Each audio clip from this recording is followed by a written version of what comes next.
বলতে পারি যে কেন ওকে নিয়ে বসা আগে সেটা বলি। মানে এটার জন্যই ওকে নিয়ে বসা, মানে এতদিন তো আমি কেন যে কোনো ইনস্টিটিউটই দ্য মোস্ট টপ মোস্ট স্টুডেন্টদের নিয়ে ভিডিও করে থাকি, আমরা অ্যাভারেজ স্টুডেন্টও করে থাকি, কিন্তু ওরটা একটা স্পেশাল কেস এই কারণে, মানে আমি রোগটার নাম বলছি না, ও একটা মানে এমন একটা অসুখ থেকে সার্ভাইভ করেছে যেটার নাম শুনলে আমাদের পায়ের তলার মাটি সরে যায়। তো সেটার খুবই অ্যাডভান্স স্টেজেও ছিল। আমি যখন প্রথম শুনি, ওর মায়ের সাথে আমার অন্যভাবে আলাপ হয়েছিল, তোর মা বলেছিল, আমি যতটা পেরেছি ওর জন্য আস্তে আস্তে এখানে আমার কাছে তো ম্যাথস পড়েছে, অন্য টিচারদের কাছে আমার এখানে অন্য সাবজেক্টও পড়েছে, ফিজিক্স সবই পড়েছে, নিজে ফিজিক্স কেমিস্ট্রি সবই করেছে। রেজাল্ট নিয়ে আমি ওর ফোকাস করছি না বেশি। রেজাল্ট মানে বুঝতেই পারছেন যে এত বড় একটা ধাক্কা সামলে, ও 10-এর পরেই তোর ধাক্কাটা এসেছিল, তাই তো? তারপরে যে ও এত স্ট্রং হয়ে মানে নিজেকে মোটিভেট করেছে, আর এখনো মেঘনাথ সাথে ইঞ্জিনিয়ারিং এ ভর্তি হয়েছে। কি নিয়ে পড়ছিস? কম্পিউটার সায়েন্স, হ্যাঁ, সাইবার সিকিউরিটি নিয়ে ভর্তিও হয়ে গেছে। তো আমরা ছোট ছোট চ্যালেঞ্জ, কারো বাড়িতে একজন কেউ নেই বলে যাতায়াতের সমস্যা, অনলাইন করতে পারবো, কেউ বলবে মানে বৃষ্টি পড়ছে, মানে বিভিন্ন রকম আজকাল এক্সকিউজ শুনি। ওই করোনার পর থেকে, অনলাইনটা আসার পর থেকে, আজকে আমিই বেশি কথা বলছি, ওটা শুনবো। মানে সেখানে ওর থেকে বড় সমস্যা তো খুব কম লোকেরই আছে, মানে মা বাবার সমস্যা, কারণ সিঙ্গেল প্যারেন্টস আছে।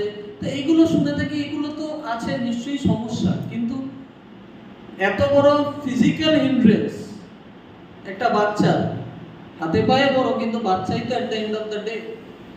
সেখানে ওর মাকেও আমি অনেক ধন্যবাদ জানাই যে পড়াশোনা স্মুথলি কন্টিনিউ রেখেছে।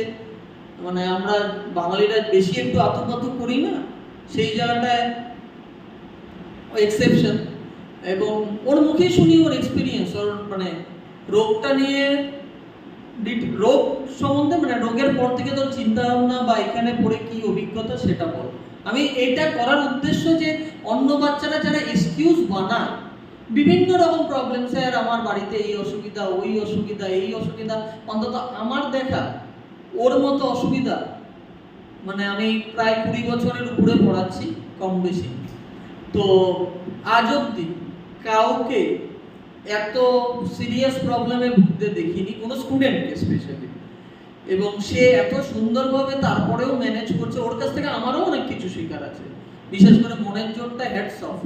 তো আসলে তোর মুখেই শুনি তোর প্রবলেম রিলেটেড এক্সপিরিয়েন্সটা বল, রোগটার নাম নাই বললি, আর হচ্ছে তোর এখানেরও একটু এক্সপিরিয়েন্স শেয়ার কর ব্যাস। सो बेसिकली मैं ज्वाइन किया ये early 2024 as sir set class 12 में मैंने ज्वाइन किया। एंड उस टाइम मैंने 11 ऑलरेडी 4 महीना मेरा मिस हो गया था। एंड सो बेसिकली 11 और उतना कुछ होप नहीं था। सो फाइनल एग्ज़ाम मैं समहाउ स्कूल टीचर लोगों का हेल्प लेके, दोस्तों से नोट्स लेके आई मैनेज। 12th में यहाँ आके लाइक काफ़ी सपोर्ट मिला। एंड पहले जस्ट मैथ्स था, देन बाद में फिजिक्स केमिस्ट्री भी आया, एंड वहाँ भी काफ़ी मेरे को वो मिला, हेल्प मिला। एंड ऑफ कोर्स रिजल्ट इतना नहीं हुआ जितना मैं তাতেও ওভারঅল 80% এর আশেপাশেই ইকুয়াল করেছে, কিন্তু মানে অত হয়নি যেটা অন্য লোকে সুস্থ সবল থেকে সব কন্ডিশন সেম রেখে 12 এ এই রেজাল্টটাও অ্যাচিভ করতে পারে না। সেখানেও এত প্রতিকূলতা বা এত অবস্টাকলস এর মাঝখানেও কিন্তু সেই রেজাল্টটা রেখেছে, এবং মানে হ্যাটস অফ, আমি আগেই বলছি, বল। एंड हाँ, मैंने नॉट जस्ट पढ़ाई साइड से हेल्प, बट देन आउटसाइड भी सपोज कभी मेंटली डाउन फील हो रहा था, या मैंने समहाउ स्कूल एग्ज़ाम में रिवीजन टेस्ट वगैरह हो गया, वो सब ढंग से नहीं हो रहा था। देन यहाँ आके भी मैंने बहुत बार वो रीसेट बटन जो होता है हमारा, वो यहाँ आके बहुत बार मेरा एक्टिवेट हुआ। एंड हाँ, वो ओवरऑल सर ने जो बोला मेंटल स्ट्रेंथ जो मेरा था, पार्टली मैंने वो मेंटल स्ट्रेंथ आता कहाँ से, जब तुम पता है कि कोई समवन हैज़ योर बैक, कोई तुम्हारे पीछे खड़ा है, एंड हाँ सर वगैरह मैंने Shobhik sir, Arindam sir, Sumit sir, ये तीनों I knew they had my back, तो वो चीज़ था। एंड देन उसी के बेसिस बल पे मैं आगे चलता गया।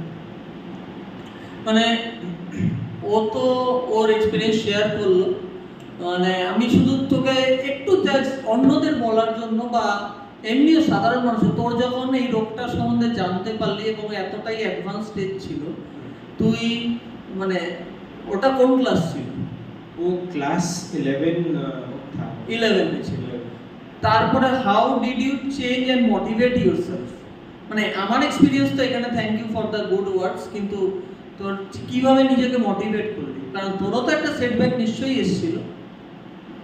सो मोटिवेट बेसिकली मैं कभी डिमोटिवेट हुआ ही नहीं था। एग्जैक्टली। सो डे 1 से मेरे को पता था कि नहीं भाई ये टेम्पररी है, मेरे को like as soon as possible जल्दी ठीक होके I need to get back and এখানেও একটা দেখা যাচ্ছে আমরা একটা রেজাল্ট, মানে আমি নাম দিতে চাই না, সেও হয়তো শুনবে, মানে আমি 9 এ খুব কমন যেটা ধাক্কা খায় বাচ্চারা, 40-এ কেউ মানে যারা ভালো স্টুডেন্ট 30-31ও পেলে মা বাবার মুখ বেজার হয়ে যায়, স্টুডেন্টেরও মুখ বেজার হয়ে যায়।